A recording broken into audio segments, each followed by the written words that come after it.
His seller jumped in my client's car to go to close. It was funny. Tony, you couldn't control your client. No, I couldn't, man. He still can't. He still can't. The changes that are going to happen are cool, right? We got to protect consumers, but there is going to be a crap load of agents that are going to get out of this business, and I welcome it. I will buy a bus so they could jump in and get out, because we do, and consumers know this, we do deal with a lot of crap agents who are part-time agents who are not trained very well. I don't think I've heard it in a podcast, but we're going to say it today. The successful realtors in Chicago, the top 10%, we're not driving Ferraris, guys. We're not driving Ferraris. We're not living on the lake. We are moms. We are dads. We have kids. We have soccer practice. Yes. We have travel baseball. We have real problems just like anyone else. Yes, we have a little bit more of, you could say, quote unquote, materialistic things, but we work 120 hours a week to get to that point. And we're no different than you and I. And we hate the HGTV, and we get this stigma of being, you know, your scummy salesperson, but we're not. We're dealing with the same problems. Yeah. We just work 10 times harder to get ahead.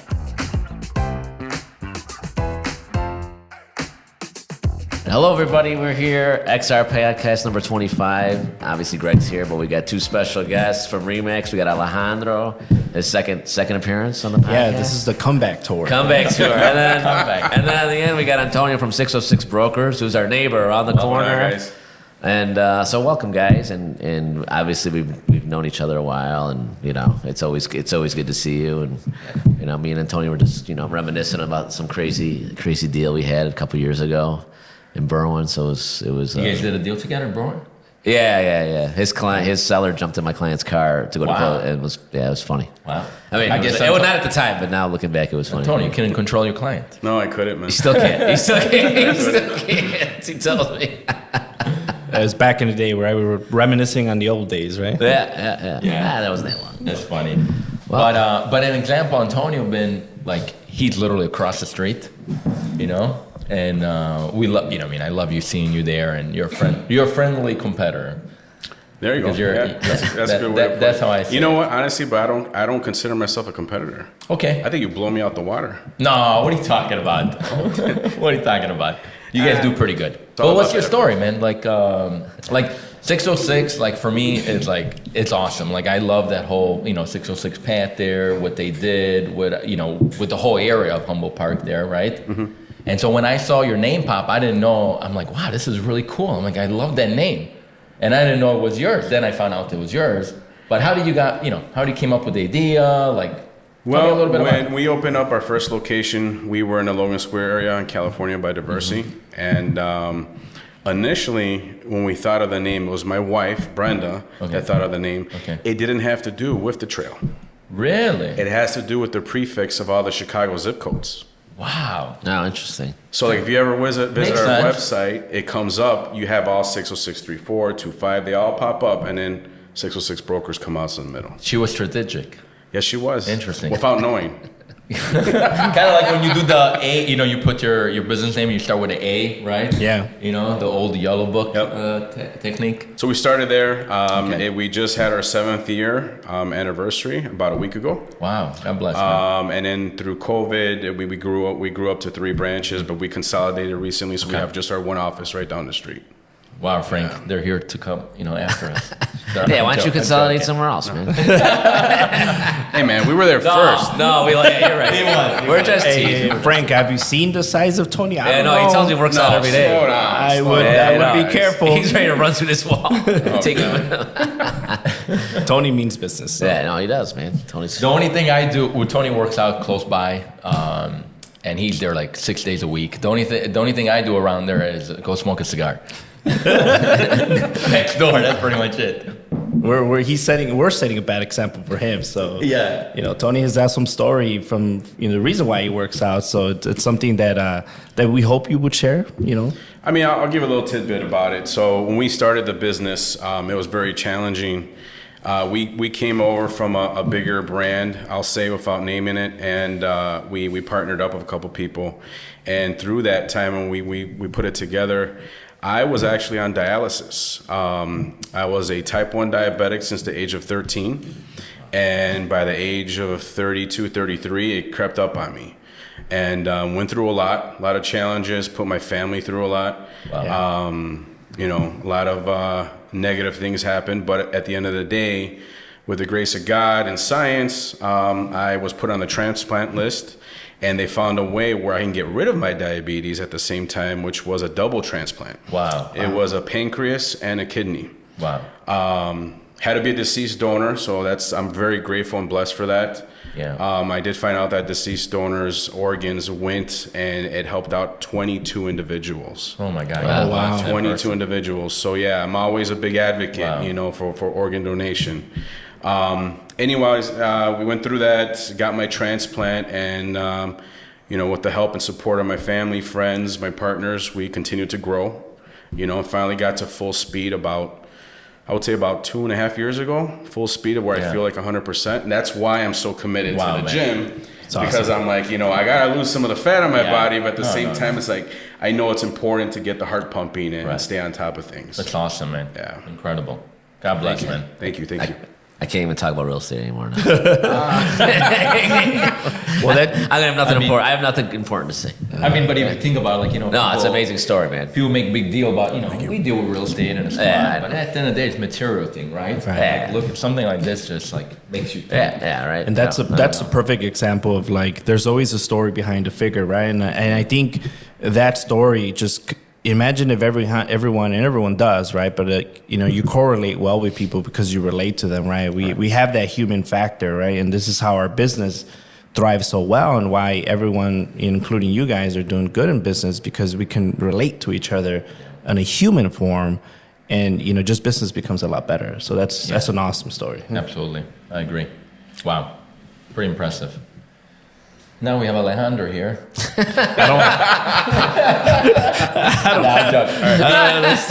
gotta go after my story. Yeah, what are you been through? It's like a comedy act. I gotta go after this guy? No. Me, Alejandro, I don't know if you guys remembered, we did podcasts. I can't remember what number it was, but Alejandro was here for the podcast, and I know Alejandro a long time. He was I want to say, like, I knew he was going to be good and be one of the best top producer in Chicago when he was selling like 2 deals. I take that credit. You do. You literally I predicted were the first one that did tell me that, and you were like, really? I was like, okay. Yeah. I was still doubting myself. No, I could tell you were good. You're a good heart, and you're disciplined. So I knew you were going to go far. Oh, I appreciate it. Yeah, that was circa 2015. When the world was very different compared to it is now, and I appreciated that, and I think that was the huge thing to have, mentorship and to have people around you who are kind of, being a cheerleader, and I think we all need that. And that story and those comments, I think about them every day. So, I mean, not every day, but well, often, often. There's a secret obsession you don't know about. Well, we'll keep that off the record. But I appreciate it too. Yeah, it's definitely been a long road, so definitely appreciate it. No, but I'm glad all of you guys are here, and it's awesome. We've done all deals together, and we have a good collaboration. But besides that, I want to kind of like, because a lot of things is happening now, right? This year, especially with this whole NAR settlement, and we're on the news every day. Even President Biden at the State of the Union mentioned us, And we had like a home team podcast about a week ago. Last week was Easter weekend, and my client comes up to me, and there's all this stuff going on the news, with the settlement and everything. And my client's like, "Hey, Greg, I just was checking on you." I'm like, "Yeah, what's going on? Are you okay? You gonna be okay? Like, are you gonna?" I'm like, "Yeah, I'm gonna be okay." I'm like, "Don't worry." He's like, "Oh, I just heard all this stuff, and your commission's pretty much gone." The buyer signs, hey, I'm gonna get, the seller's gonna pay it, and if the seller doesn't pay it, I'm gonna pay the difference or all of it. And The buyer, you mean? the buyer. So the buyer. Yeah. So needs if the seller's not offering it, then that falls on the buyer, and none of the realtors want this, or at least none of the ones I talk to. But I mean, it doesn't matter right now at this point what we want and not want.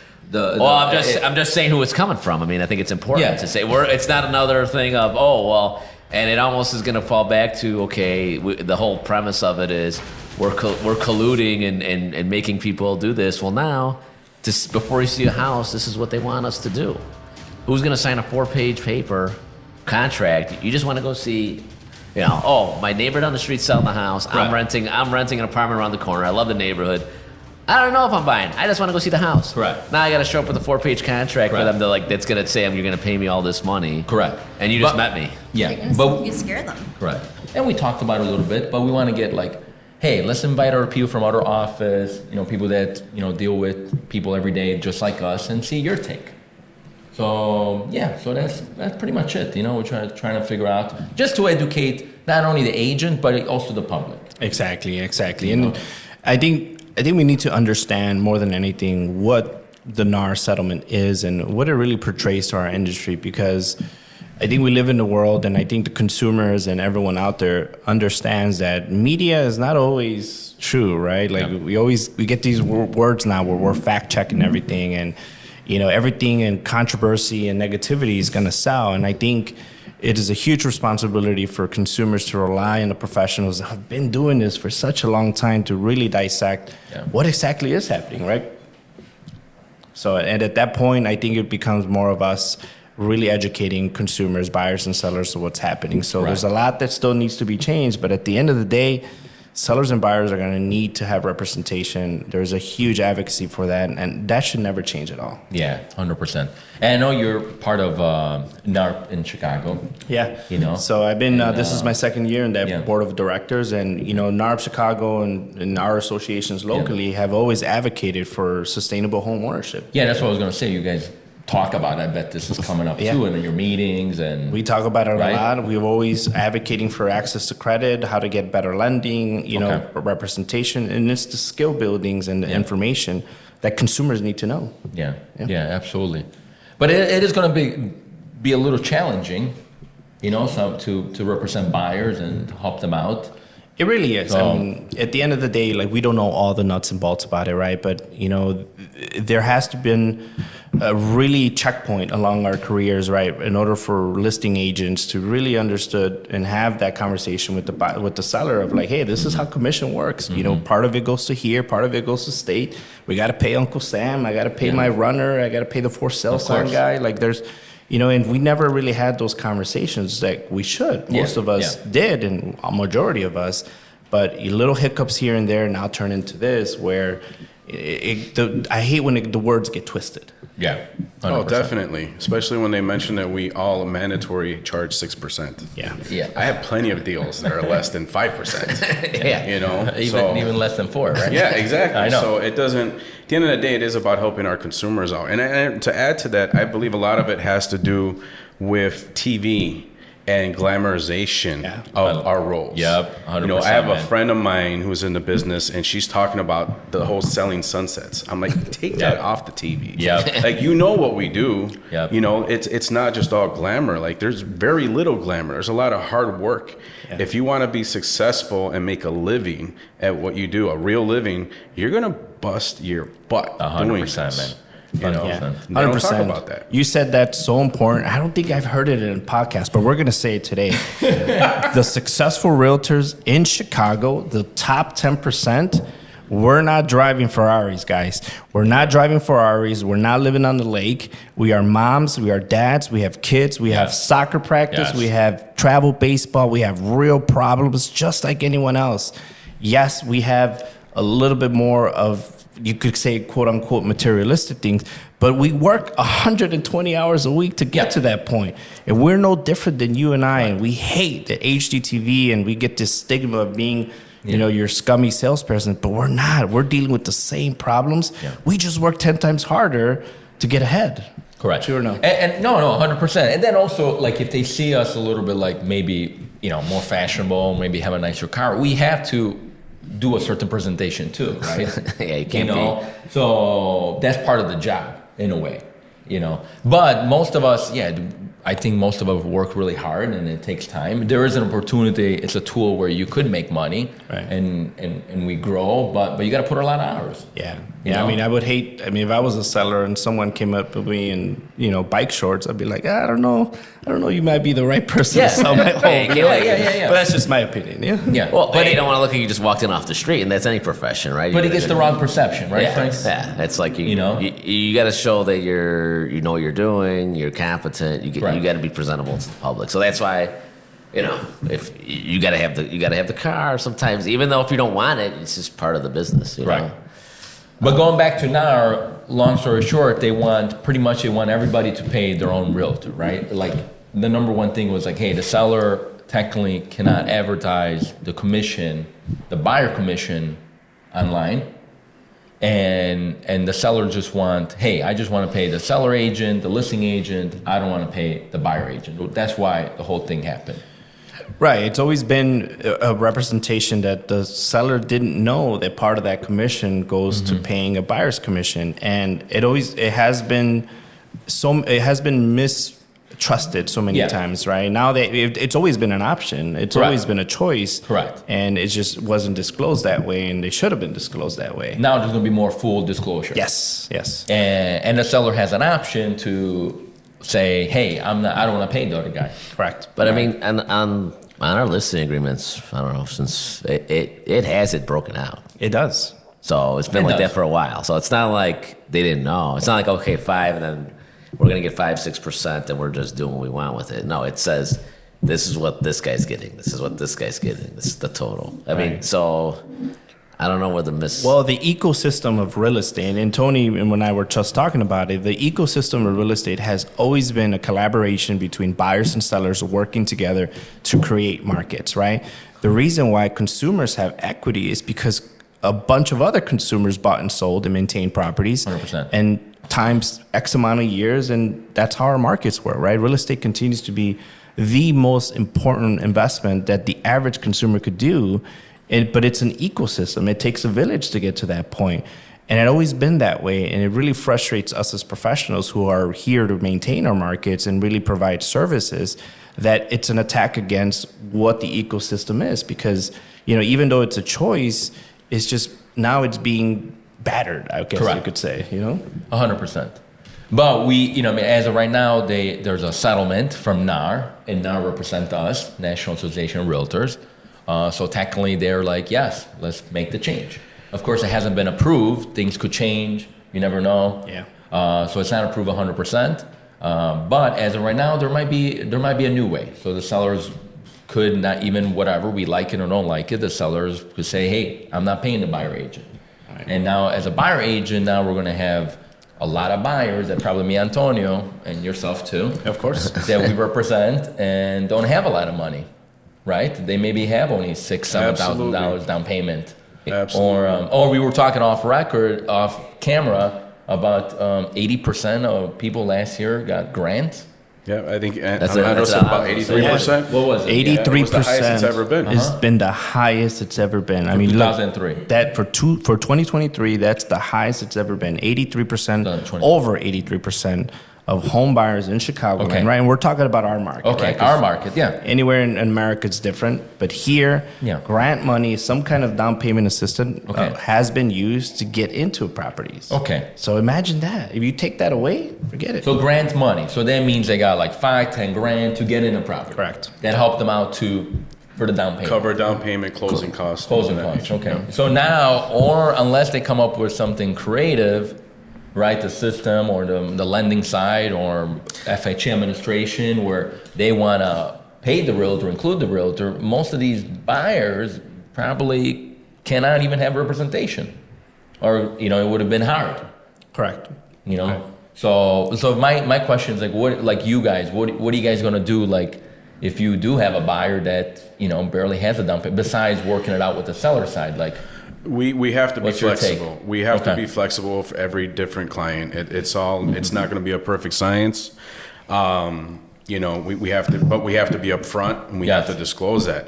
I mean, everyone that's out there watching this, I'm assuming everyone's employed. You do something, you get paid for it. Yeah. Nobody wants to work for free. And like we mentioned earlier, Alejandro mentioned working 120 hours a week, you work a lot. And we're doing a lot of things that provide information to our clients, to advocate for them. There's a lot that happens behind closed doors that our clients are not even aware of. Yeah, correct. You know, so many phone calls and emails and things that honestly bring up my blood pressure during the day or in the evening. And I don't share that with my clients. They don't know. So I think it's going to be a case-by-case basis to answer what we're going to do. Okay. I have been teaching my agents to go over the buyer's agreement. Okay. We actually just received 2 buyer agreements signed by buyers. Oh, wow. Agreeing at 2.5%. Wow. So you guys are implementing. We are starting it now, as of now. just Wow. in case. Yes. Wow. There is now, but we've added our own terminology on there, approved by an attorney, stating that if there is commission being paid through the listing agent's brokerage, then they don't have to worry about that. They don't have to pay. Correct. Okay. Yeah, that's a really good point, and it's a lot of that is you know, we're kind of always like-minded here as far as educating our real estate 100%. agents and educating consumers and letting them know, like, hey, this is the possible new change. This is how it's going to work. You know, I'm going to work very hard to obviously advocate to have the commission be paid the traditional way. Yep. And then at that point, you know, we're going to work out. We're going to be very flexible on working it out. But at the end of the day, like, we do not want to put our consumers in a position where they're going up to buy a property without with a mask on. You know, it's Yes, just, 100%. we don't want to do that, and that's pretty much what we've been waiting to, you know, kind of refine as these changes come to place. Yeah.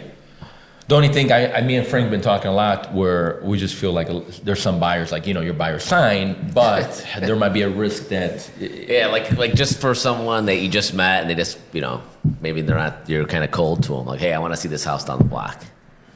Like, technically, you're supposed to give them sometimes you don't even have time for them to sign anything and go through anything. Like, that property just came out. They just called you. That's going to be tricky. Like a quick to show. navigate. Like, okay, Yes. oh, I got your number from a friend. Like, you gave it to me 2 weeks ago, and I meant to call you, but this house came out. Can I go see it? You know what I mean? They're like, I don't even know who you are. Why should I sign? Yeah, like, wait, what's going on? Like, they don't know. Like, I don't got the trust yet because in our job and all my transaction I done, I developed trust with client. They end up loving me. They give me a lot of referrals, but it took time. It took house per house and showing per showing. So it took time, and I developed over time, you know, step by step, house per house, and I got that trust from the client. And then maybe after many showings, they would have probably say, yeah, I'll sign something with you, and, you know, we'll work something out.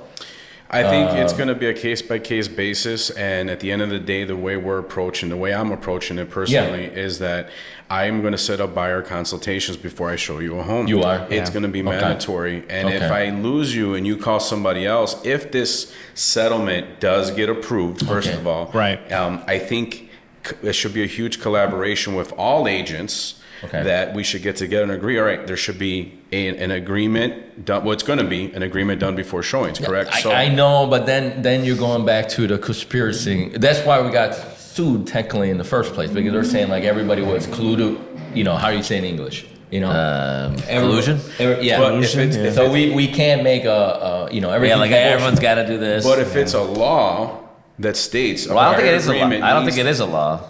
Is it just like it's because with the association? Is that right? Like it's not like it's a law. That's Well, like, it's actually it's in the House of Representatives right now. Yeah. That is something that Illinois separately is looking to make all buyer law. agreements. Buyer agreements in Illinois, and okay. this is something. I mean, it's April 11th, but this is something that will change no matter what. So if that's the case, just to answer this quickly, if someone calls me, say off of Zillow, all right? Yeah. And they're like, I want to see this house in 45 minutes. And maybe I am available. Yeah. All right, I'll show you the house, but I need to meet you first and go over it. Well, you know what? Forget about it. I'll call the next guy. Before I let you go, I'm like, Greg, before I let you go, don't take this the wrong way. I would just want to explain this to you. It is a law in the state of Illinois. If it becomes a law. Okay. Or if our association or whatever the cases may be says that it has to be done ahead of time, I have to explain that to the consumer. And if they don't believe me, that's great. But then when they call Frank, if he's following the procedure, it's going to be the same thing. I'm just afraid if, like, let's say, like, I could mention Redfin. I have no problem. Like a Redfin set up a little click button here, sign here, it's cancel anytime, I'll show you in 2 seconds the house. You know what I mean? And then us going by, you know, tiptoeing around this law, this stuff, and all of a sudden the bigger, because this is the thing, the problem could happen, like the little guy could become more successful or the little guy could get crushed. Right. 2 things are going to happen. You agree? Yeah. That's it. Yeah. And I'm not here to get crushed from nobody. I haven't in the past, and I'm not going to do it now. So that's why I'm trying to figure out, you know, what everything, I mean, right now it's everything we don't know. Yeah, it's all in the air. It's all like, It's still I up in just, the air. when you talk to the person that doesn't follow it, like obviously this is what we do, so we're watching it very closely. Yeah. You talk to someone off the street, they're like, "What? Like seriously? I can't. Yeah. I can't walk in that guy's door without signing some 4-page contract." I mean, that's just how. If I didn't do real estate, that's how I would. Yeah. or I feel like a big thing. I do feel like open houses could become big. Yeah, like what happens Correct. if it's an open house? Yeah. Does each one have to sign? No, I think no. You don't have to. You're not technically not representing them. You're just open. They're just going for a showing. I heard there's a way you don't have to sign. They're just seeing the property. But once you talk with them, and then you have agency, you know, relationship. Or Then if they you give should them a sign non-agency, something. you give them a non-agency disclosure.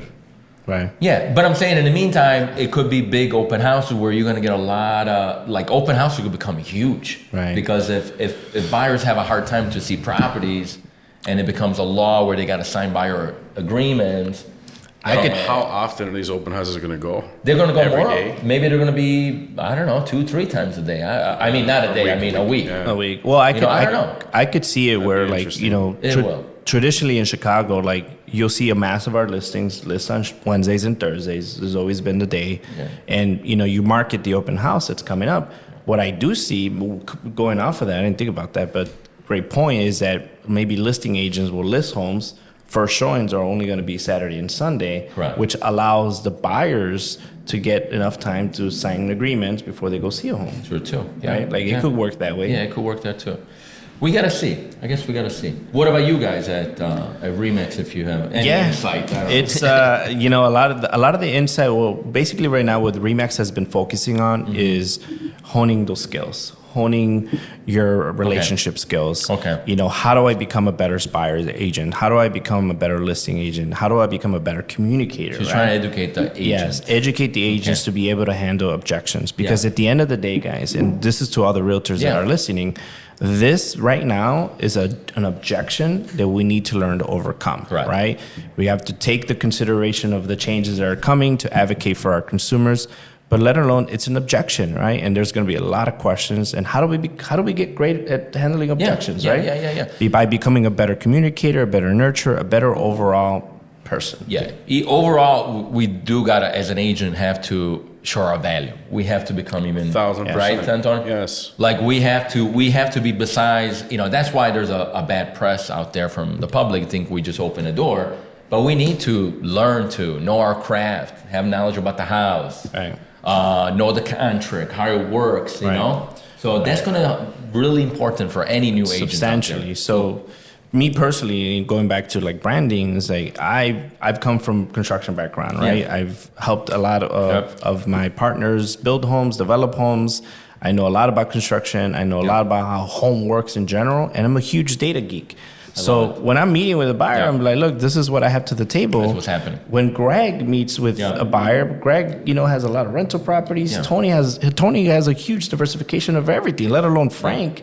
Like there's so much value, and understand that not every agent's gonna bring that. So if you don't have enough value, then Yeah. add some on your plate. Yeah, that's going to be huge.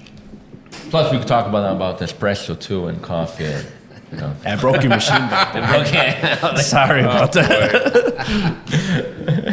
But yeah, I think it's But yeah. really going to become about value and how do I better serve my client? How do I become the I agree. 10% better? Yeah, every and day? as an agent too, you have to become more relevant as well. Because if you have if this becomes law and the buyer needs to sign something before working with an agent, however creative it is, right? And whoever's going to pay the charge and they got to sign something, they're going to work with somebody they really trust and they really know. And they're not going to sign from the first guy they meet. And you got to know how to Right. you got to know how to articulate it. Like, okay, Yeah. you got to know how to go through it and just say, hey, I need you to sign this to show. But they got to know who you are too. Yeah. Right? So like what we're doing right now is going to be more important. Yes. You know, Online brand- presence is very important. It's gonna be I've huge. been preaching that for years with my agents. Yes. you know, and some are finally coming around to it. You have I know to we have do it a online lot presence. here, in this table, but there's a lot of agents that don't, The majority don't. right? I know. I've seen many multi-million dollar producers that Yeah. don't even have a realtor.com profile. Yes. And I see that and I'm like, I know. okay, you Yeah, know, yeah. you got to have that presence. You have Yeah. to. Yeah, times are changing, and now you got to have more than ever. So, Yeah, and then our consumers are changing, right? Yes. We're starting to see millennials take over the market. At some point in time here, the Gen Zs will take over. And those are different types of buyers. You know, they ask a lot of questions. They have a lot of scenario based, More savvy. More savvy. You have to be able to how to deal with that, right? Skill building. Yeah. Skill building. You preach that, and Tony preaches it all the time. And I mean, your agents are a huge, factor of that and why they're successful. 100%, 100%. So it's going to be interesting. They're very interesting, but we welcome the changes. We welcome whatever is going to help, everyone as far as consumerism and raw information out there. But at the end of the day, understand, and I think everyone should understand that real estate is an ecosystem of collaboration. It always has been. It will always will be. When you're cashing that check because you've put a lot of time, effort into your property, it's a collaboration of everything that happened. I mean, I think collaboration between agents, like you're probably, besides clients, between agents, yes, it's true, but it could get a little bit, muddy.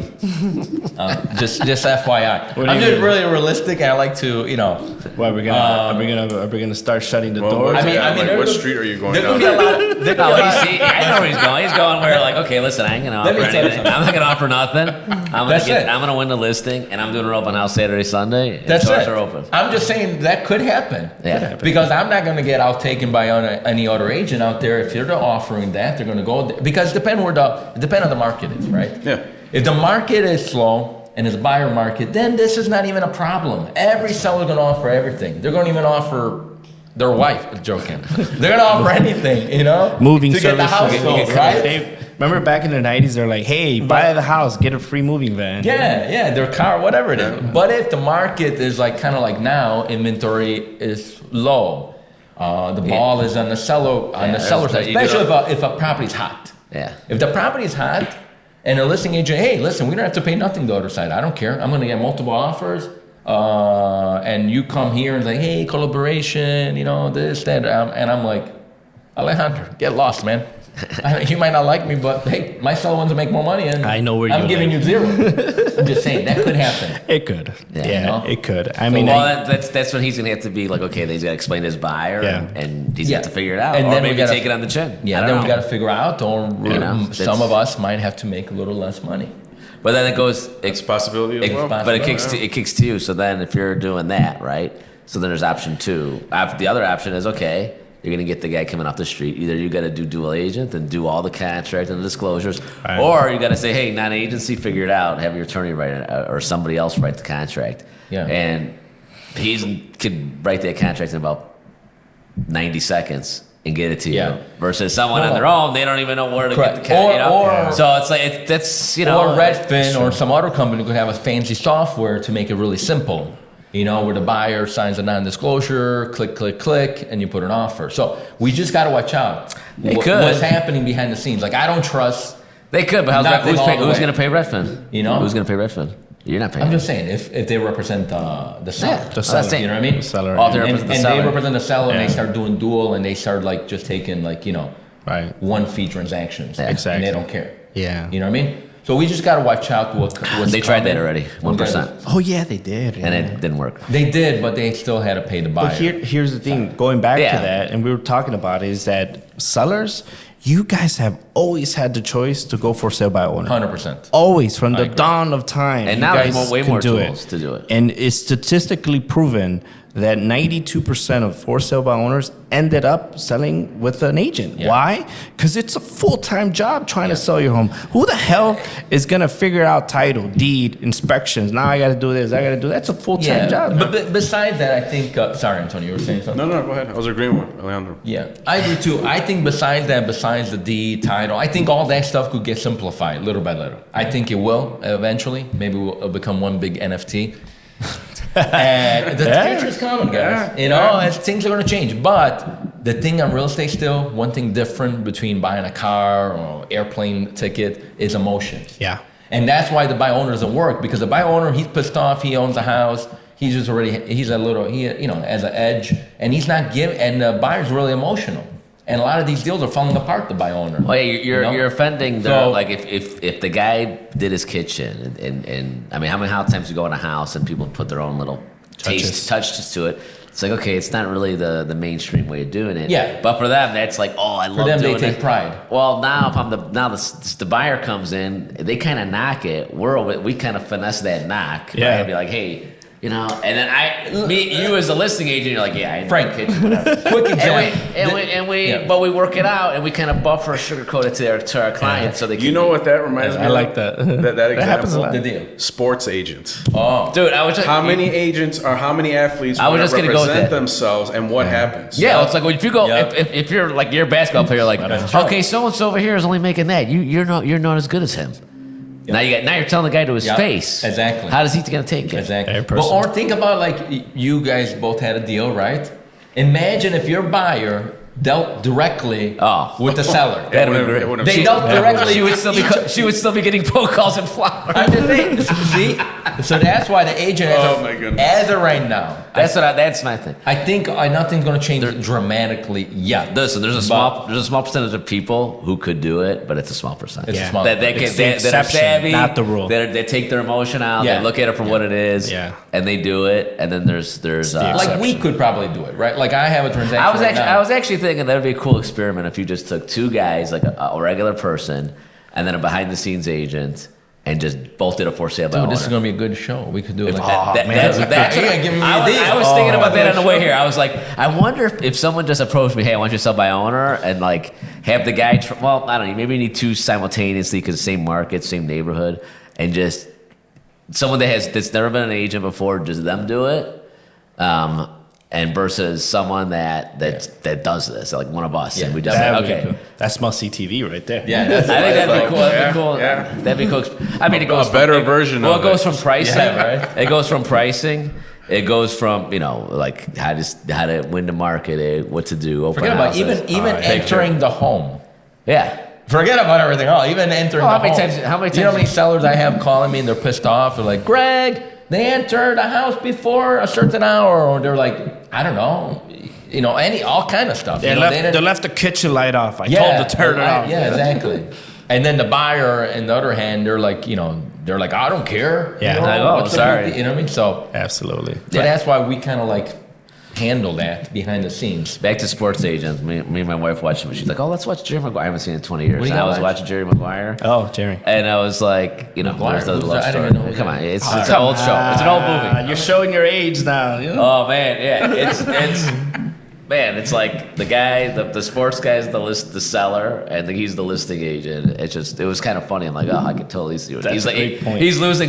He's on the phone with this guy. The guy's rambling. He's losing all his calls. All his other leads go away, and he's still talking to this guy. He's like, all right. So he's Watch not- out, he's not Frank, one hitting the client. table here, Oh, yeah, I guess. Our cocktail's gonna come here. We gotta get some Just pan saying, here. Just Some wanna- pan. I just want to. Gotta get some Turn pan. down the volume. Sorry. A little bit. We're told you I trying was to gonna X fold- I our was gonna fold podcast my- perfection, but Frank, with No, but it makes a great point, right? In a nutshell, like, sellers are a specific way. They need to be, Right. represented. Buyers are represented, right? It's the logic and the emotional part. Right. A perfect 100%. mix always wells. An unbalanced, Right. I mean, we're in the Oprah show at this point. Yeah, we are. And back even that there could be agents, right? There's some agents like you Oh my got God. to do a showing for this person. You're I like, mean- oh my gosh, I got to show this guy's house, and it's like setting up the showing's difficult. The communication's I mean, horrible. there's a lot of emotional agents. They're yelling at you. Everything's they're full. They're not telling the truth. It's just like if you've been around long enough, you're like, oh, I got to deal with this guy now. Well- or this girl. I may get a lot of crap for this, but I'm going to say it anyways. I kind of the changes that are going to happen are cool, right? We got to protect consumers, but there is going to be a crap load of agents that are going to get out of this business, and I welcome it. I will buy a bus so they could jump in and get out, because we do, and consumers know this, we do deal with a lot of crap agents who are part-time agents who are not trained very well, who And don't know nothing what wrong they're with doing. part-time. There's nothing wrong with that. but they You know, just don't but- have the skills to handle buyers and sellers. Yeah. And those people should get the hell out of here and go work at Starbucks or something else because consumers deserve the best. And Yeah. everyone in that I agree. ecosystem deserves the best. I agree. See or no, Tony? See? Right? Well, okay, see. You said it. So if anybody has a problem with it, let me know. I was about to say, call Tony. I mean, it's an easy profession to get in. You do a class, you take a test, you become it. Yeah. I think people just get in for the wrong reason. They get in, they're trying to make a quick buck, and then they're counting their hours. Like, oh, I showed this guy 8 homes, 9 homes. Yeah. And then the deal falls apart, and then they're like yelling and they're upset. And it's I like, think okay, one man. thing you got to be willing to work, right? And don't think you're going to become rich overnight. No. It takes deal after deal, client after client. You might get burned 10 times before you get your first deal. Yeah. And some people just don't want to do that. They think No, it's like, no. it's not a 9 to 5, it's not a W-9. Nope. And that's, I think that's what happens a lot, in my opinion, with a lot of new agents. And then also, you have to be obsessed with what you do. You really got to love it. So learn. Like, I'm not saying like you're going to learn everything overnight because the class doesn't really teach you the real life scenarios besides the law, and they want to make sure you don't discriminate. That's what the class is all Absolutely, about. yeah. But listen, you got a phone. Watch a YouTube channel. Watch a podcast. Like, keep learning every day about the house, about the market, about economy, about rates. Like, it's simple. But a lot of guys, like, I don't know. A lot of people just don't want to do it. Yeah, it's a profession that does not happen overnight. And I remember when I first met Tony, you said something to me. You're like, hey, you have to be a student of the game for the first 2 years. Oh, I love it. So you have to be a student of the game. The first 2 love it. years is all education. And I think that was like my second year when I met Tony. Wow. And when he said that, I was like, it's all about learning something new every single day, right? Yeah. There's 10,000 ways how to negotiate stuff, right? There's 10,000 ways how to communicate things. And see, but with today's society and how people are, it's just that people are not willing to take the time to do that. Yeah, so true. You're right, and it's funny. Earlier, you were talking about generations. Yeah. Something I've realized: the younger, with all due respect to the younger crowd, but the younger and younger they get, the faster and faster they want results. They want things. You got to take your time. It takes time. It's not going to happen overnight. I see it with my own kids. There you go. Same thing. I think My 14-year-old, I'm like, hey, you got to take your time, step by step. Try to on everything, but they just want it fast. They want it fast. Yeah. They see it. They see other people have it. Like, oh, I want that. I want that. Yeah, but It's like, exactly. And But they don't talk about the backstory. Yeah, like we're doing they just now. see the fruit. They don't talk about all the work you had to do to get there and all that stuff. Yeah. Well, we live in a world where we push a button, we get food. We push a button, someone picks us up. We push a button, we get something else. It's just like We're blessed. We live in the best times ever. Absolutely. And but we got there because we involve and people, sacrifice, and that's why we're here. Exactly. But this job is not for everyone. It No. really isn't. No. I could never be a doctor. I could never be a cop. God bless to all the doctors and all the people, teachers who I strongly believe are underpaid.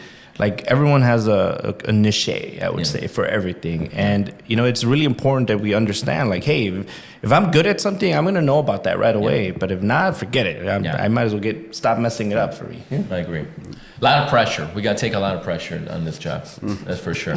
Antonio's laughing. He's probably The pressure's there. Probably has 4 or 5 I deals right started now. the day with pressure. What are you talking about? You got to let everyone know what happened. Because you came in, I was the first one here. Yeah, Everyone you else was get late. calm down by the time I got here. And You opened the office I did for me? open up Thank your you. office, and Thank you. Tony came in, and he looked like the world was on his shoulder. I was like, "Dude, you're okay?" I did. What happened? You got to tell the audience. I was parked at the export down the street, and when I got out the gym this morning, someone sideswiped my truck.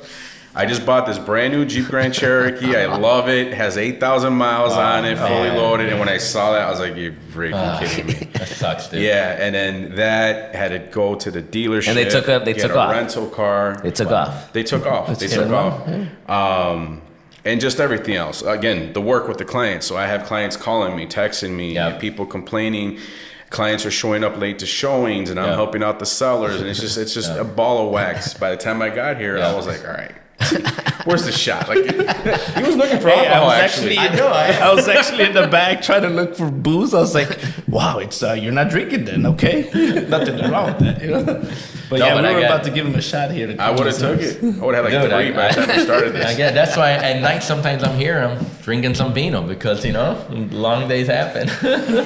Very true. Very true. Yeah, but it just comes to show you, like, Tony is a ball of success, but Yeah. he goes through the same Yes. problems, the same trials and tribulations that everyone goes through. And, we're not painting him as like, oh, he has this easy life because he has such success. No. But people see him, like, right? You'll pull up with your brand new, beautiful car, and they're like, "Oh, you have an office, you have a car, you have a beautiful house. How do you get all that?" I get it from my own family members. Of course you do. Me too. What are you Family talking members about? and old friends. I had an old friend that I became friends with in a different industry. It was in the Yeah. car business industry. He was a graphic designer and I was the marketing guy. So long story short, we became close friends. And then when I transferred and got into real estate 10 years ago, he's like, "Man, you got in at the right time." He started seeing I was succeeding. Yeah. He's like, "You got in at the right time." He still says that. And I'm like, "Dude, that was 10 years ago. Like, why are you bringing that up? Wow. Like, come on, help me out with this graphic thing." Like, But even when it was booming or nothing, or you still had to work and get clients, you still had to work through the process. It wasn't like everybody. I don't know. It's I don't think there's ever a right time. I think there's a time where, like when I got in was a downturn, and then there's a time where everything's hot. But when everything's hot, there's more agents you got to deal with. So But that's right. downturn, Correct. it's a tougher market, but there's less agents because Yeah. everyone gets Yeah. out. The higher end, it's okay. There's more stuff going on. There's more movement, but there's more agents. There's more Right. competition. Everyone's cousins becomes a realtor, or uncle, or brother. Or sister. And plus our job, like, I know it's out there and people are like, "Oh my God, you guys make all this commission," because they're adding up numbers, right? Wow, 2-3% on 300. But how much stuff we gotta, that commission is not net. no, We gotta- it's not. there's this- You still pay taxes, guys. That's right. You still pay taxes. There's still marketing. Exactly. I mean, I look at my net. I do. I look at my like what I'm paying out in bills every month. Yeah. And I got to see what I need to generate every Dude, month. that adds up. It's a lot of money. I know. I You know, our own health insurance. My health Uh, insurance is $850 a month. That's just my own health Oh insurance. yeah. You My know, so- family, I think I'm at $1,700 you see? with high deductibles and everything. Like, dude, we're paying every time, every doctor, everywhere. So add it up. You get if you made 10K, you're at now you take the taxes, you're down to 7. You take the health insurance, you're down to 5. You I'm take probably taking home 2 to 3. man. Again, I'm not complaining, but it takes a certain person to do real estate, to know how to save money, to know how to have his money for insurance, for his retirement account, for the rainy day. Right. So it's not for everybody. No, it's not. And it could look good money, but to get good money, you have to work your ass off and work a lot of hours. Exactly. So- And that's what the average consumer sometimes doesn't see, right? Because Right. they're like, oh, you guys just took a $10,000 check. And like, no, there's like all these expenses add up. Your brokerage fee, Uncle Sam, and then the cars, and then Right. you got to you got to advertise. You gotta Advertise. pay this. And what about the other 3 deals they canceled? Yeah, like it's a Yeah, huge. by the time you All got the there, hours that we put into those deals. 100%. You're not getting paid for it. You know, the hardest decision that I've ever had to do in my whole life is when I had my baby boy and I had just bought a house and I just got married and I had a car payment. I quit my $90,000 a year job to do Wow. this for commission. Wow. I was like 90 grand. I was on my way to make 100 grand easy at so much seniority. I was young, and here I am quitting to make commission. Wow, man. That's crazy. Yeah. Who the hell does that? Not a lot of people. No. You know what I mean? But again, you got the right personality, you know what I mean? To do it, and you love to deal with people, so it kind of like, Yeah. There's other people they should just that's keep. why it fits with you. You know what I mean? It's gotta I be a think fit. it's not for everybody, but it fits with me. Same thing with you two and Antonio. I think everybody in this table, it fits with our personality. We like to talk to people. We like to help. So it works out. Exactly. And Greg's talking about we gotta hurry up because what do you gotta do? Oh, in 38 minutes, I gotta. So long story short, my client won the short sale. Everything went fine. We have this property under contract for 3 months. If you guys don't know what short sales are, pretty much it's kind of like a pre-foreclosure. Clients losing the property, the seller, but the bank is allowing us to buy it lower than their print. They're taking a loss, and we have a chance to buy it, and we won it. The seller agreed. The bank agreed with our price. We got to approve the short sale, but then all of a sudden the lender changed their mind, and they're like, you know what? We need to try it in auction.com. How do you navigate that? Yeah. So now they're like, we advise you to bid on it as well if you like. It would be nice. They'll show up. And so now it's on auction.com. And you might think like, wait a second, but isn't there like, I mean, again, contracts could be always, canceled. It seems like there's always ways people get out. So you always got to watch out. And so I sold their home already, so they rely on this house. I mean, I did it the right way where we're still contingent on their home sale. Yeah. You have an option, but yeah, I gave them the option. But long story short, so now we're hoping to get this, to win the bid on auction.com. And yeah, in 38 minutes, I got to outbid the other guy. So I got a question for you. Take it. Did you give him that congratulations call before you? No. How long ago was that call? No, I don't do that actually. Oh, you don't? I never give congrats until they got the keys. Dude, I'm sorry. Yeah, I don't do it either. Really? Yeah, it's against. I'm from So if the Sicily, offer and gets real. accepted, no congrats. I told him it's a good step. We're almost there. Okay. It Yeah. feels good, but still we got a long way to go. steps to go. I don't even if the guy says, "Hey, you got the deal. I'm gonna get signatures." I get verbal acceptance. I don't even have what if another offer comes in? I don't. That has happened a lot. And then even with sometimes you get the house under contract, these people start calling everyone. Yeah, we sold our house. I'm like, you didn't sell nothing until you see the check in your you hand. get the money. Yeah. Even we go to closing, you didn't sell. Once you get the money and you walk out that door, then you're good. Yeah. I don't know. That's just the never- way. No, no, that's true. Yeah, that's Maybe I'm too Different perspective. No. Yeah. I mean, I know you're probably trying envy to you get your that you- client excited, make them happy. And I that's do. Cool. I mean, That's after I good. say that, Yeah. or if I text them if they're not available and I say congratulations, I do go into now, guys. That's the first hurdle. Yeah. Okay. Now we have inspection, appraisal, and you go through the whole thing. Yeah. Yeah. No, I'm a really optimist guy, but I'm super realistic, and yeah, I just don't say congrats at all. And also, I don't know, just It's like the job's not done. yeah, the job's not done, and I'm really, I believe in all these little.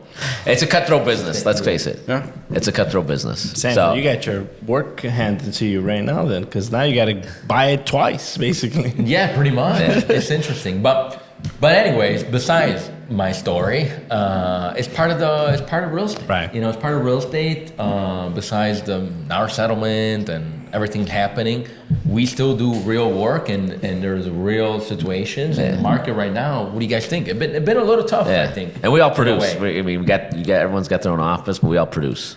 Yeah, So we're not just office managers. We're all producing. So we're all on. what do you guys think of the market right now? What do you think, Antonio? I think it's still challenging. It's still challenging for buyers, and depending on where the location is, because everyone always asks, you get that question: how's the market?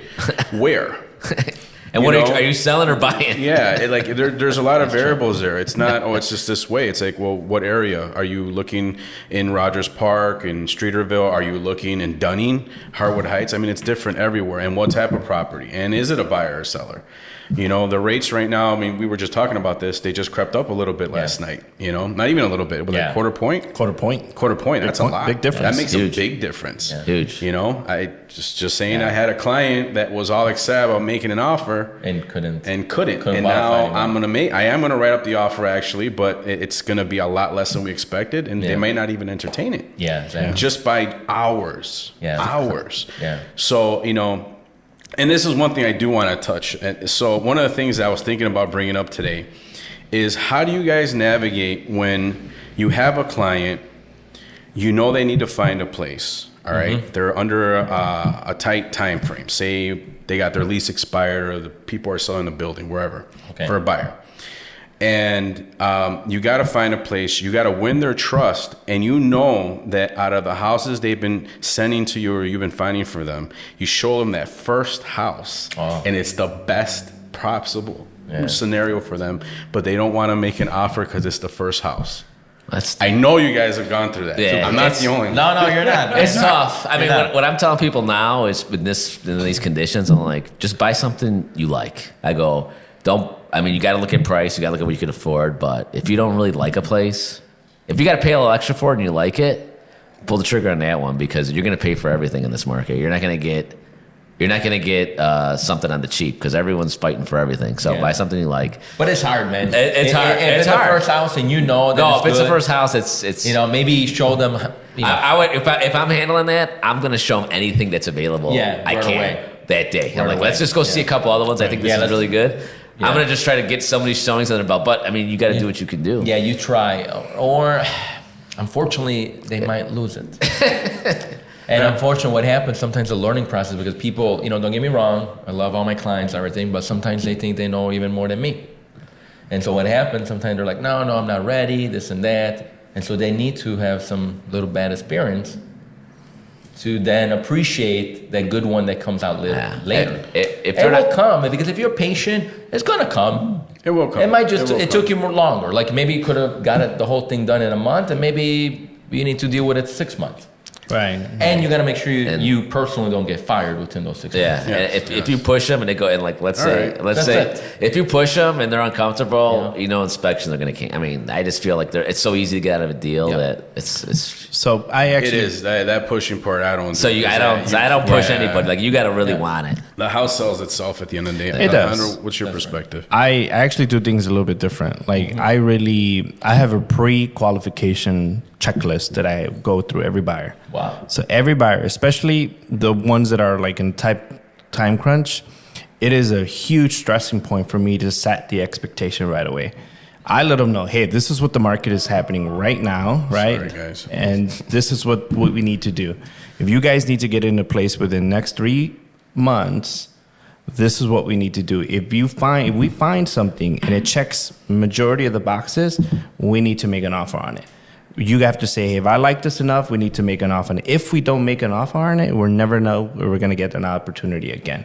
Every property that we see, we got to be ready and able to identify, is this the one for me? And If we don't do that, you will be on this market for 3, 4, 6 months. We will fail your timeline.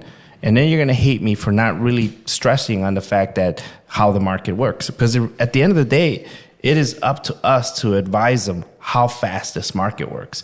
If we're just letting their emotions take over and we're not really giving them the logical facts, then we all lose, right? So from the beginning, I make sure they no, this is how we're going to do it, and this is how it's going to go. If you guys are cool with it, because you need to get out, we're going to have a successful time. If not, then we're going to be What do here you for feel? You feel like it's successful? It works out? For you? yeah, because when they go into a home, they know, and I always tell them like, hey, we got to get at-bats. Okay. And many at-bats, we got to throw our name in the hats. We may not know if we're going to I get take it. it.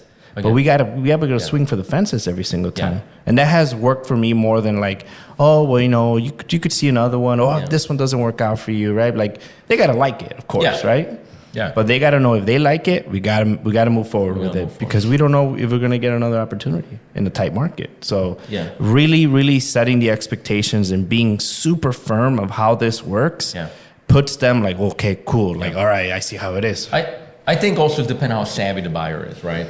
Well, that's why you qualify in my them. opinion. If the buyer's like, oh, well, you know, this and I don't have time, or, you know, like, oh, you know, I could wait. What then about they're like a first-time buyer and they never bought real estate and never owned? it's constant. It's the constant dialogue. You think they'll... It's the constant question. So if I have a really nervous buyer, And I get where you're going. it's asking more questions. I Hey, agree, and I believe you. It's good. You know what I mean? It's a good kind. I think it's great. And I think it's awesome. I think maybe it's probably the right way to do it. I think, but also as an agent out there, right? You got to make money too. Of course. And you got to have multiple clients. Of course. Because And yeah, I mean, you just don't know. Then it's hard to concentrate on one. You know, I mean, I love all my people, but if they want to take their time, they'll take their time. Exactly. And the problem with it is that we don't have enough questions. We don't have the ability to really find out what this person's objection is. Yeah. And if we don't harp on that from the right beginning, right from the consultation, then we lose control of that. That's why the consultation is so important to me. Yeah. Every one of my clients, I sit down, I draw a line across and one going down the middle looking like a cross. And I write down needs, wants, time frame, what they're looking for, approval, and I go through everything. I want you to write your absolutely need that you won't buy it no matter what. Wow. And on this side, I want you to write the things you would like the house to have. Yeah. You're not, and I tell them straight up, you're not going to find a property that's going to check off all your boxes. It's impossible. And then we go through everything, and then when we find properties, and exactly the time frame, you know, it's important, guys. I've had many clients in the past that have found their house. First time, it has happened. One call, one showing, done. I have had clients I've serviced for 2-3 years. in the markets really far out to try to find them something. And then they've come back to me and tell me, man, Antonio, I should have listened to you. I think I saw the property I wanted a dozen times before I actually chose this one, and now I have to settle. Prices keep going up. You guys know this. I know. Yeah, no. There's people that they wait. It's like the worst. price It's almost themselves like out. the one thing you shouldn't do is just keep waiting and once you're in a 3 months, 90 days, 6 months. I got people that've been looking for 4 years. Yeah. If they would have bought like the most expensive house 4 years ago, they would be way ahead. But they're trying to look for the good deal, and they wait, picky. They're like over picky. Yeah. Not to say that's a bad thing, but you got to be realistic too. Right. But talking about the prices, you guys think they're going to stay steady?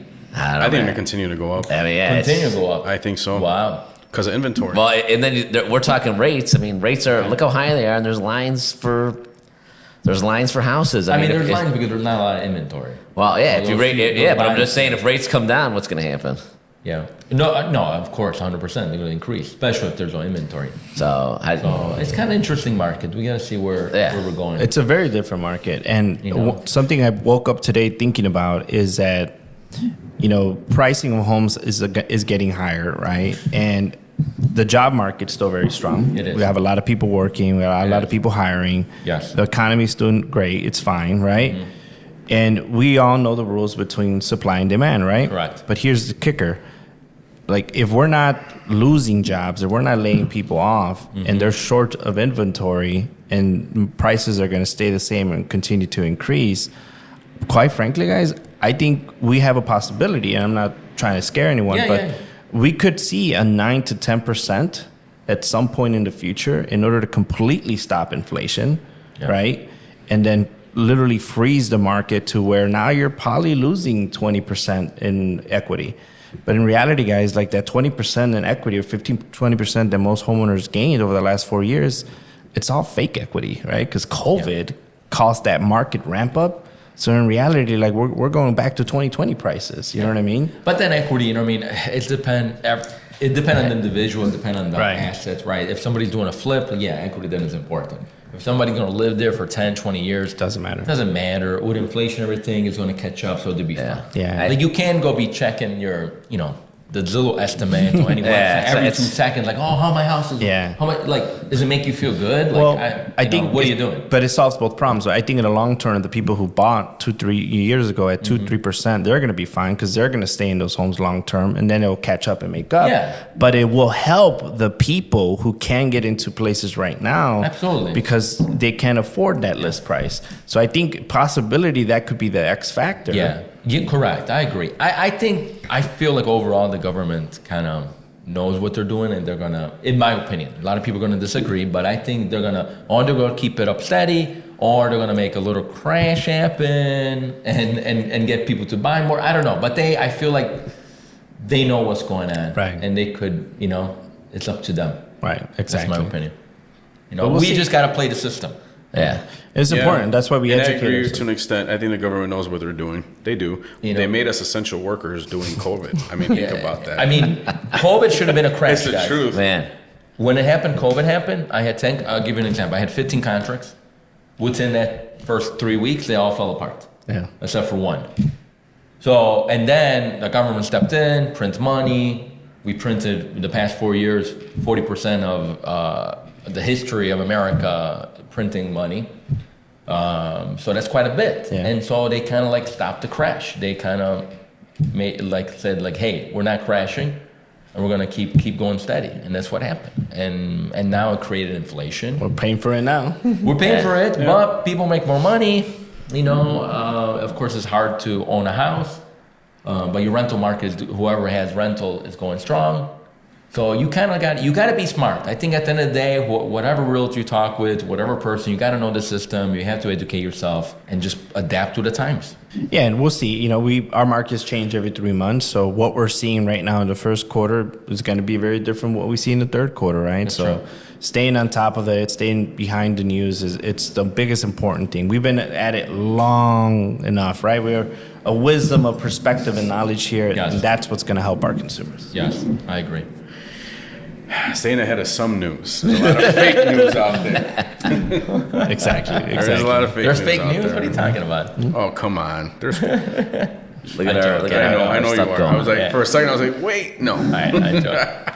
Yeah. But at the end of the day, I feel like as long as we could stay on it, real estate has always been an opportunity for those who have the ability to take an opportunity. In a down market, high market. Whatever it is, it's still a hedge against inflation. Still a hedge against inflation. Like, I mean, I was around for the worst of the worst, for me and Frank. I think you guys kind of were too. When there was foreclosures and when people didn't want the property for free. Literally, like, property couldn't sell. And there were people that panic because they thought their value wasn't there anymore, and they let go of their property just because they panicked. And those people regret it now because their property actually was worth even more than what they owe pre-foreclosure time. So you just gotta, Yeah. I mean, you just gotta be. I think if people who are responsible, who buy something they can afford, they're gonna be okay in the long run. If you just stick to those principles and not try to play it like a stock market. It's a long run. Don't buy a house like a stock market. I'm gonna time it. I've had there's clients I'm working with now. They sold 2 years ago because they thought it was gonna crash. They sold 2 years ago. Yeah. Rented. And now they all price. And now we're looking and. Yeah. They're like, and now whatever equity they made, and now they have to buy because now it's like life change happened. Now whatever income whatever profit they made, they thought they were smart. Actually, now it looks actually not that smart. Not that smart. Because now the properties are more expensive and the rates are higher. So, and maybe if you had that first property still, you would at least, it would have been a wash right now. Sell and buy. So you got to watch out. You got to make the right moves. Everybody's in a different situation. So it's not a one size, how you say it anymore? One size fits all. Yeah, one size fits all. It's really not. Real estate is not. But if you're buying a house to live in and you're going to, be there for a few years, I don't think you're not going to go wrong. Right. So, I think some people are just scarred because there was that crash back in the day, but that was like a real estate crash like that was a once in a, lifetime. More than, once in a, I don't want to say once in a life. Yeah, I think it was once in a lifetime real estate crash like that. But consult your realtor, right? Yeah. Whatever things are changing, but always consult your realtor. Consult Antonio here, myself, Alejandro, and Frank, and we've been around and we kind of been done it all and seen it all, and we'll give you the right advice. Wow. And we're on top of the news, and we see what's going on, and we kind of like could feel out where the market is going. The real news. Yeah, the real news. Antonio hates the fake news. I could sense it. He hates it with passion. Let's thank these guys for coming out, man, and we'll hopefully do something. Do thank something. you. Yeah.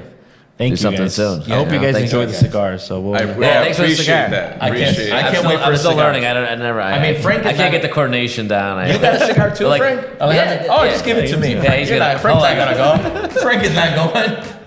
I'll smoke it for you, Frank. Don't worry. All right, guys. Thank you. It's All a right, pleasure. thank you, Appreciate guys. it. All right. for having me. Appreciate Episode it. 25 is over. Ciao.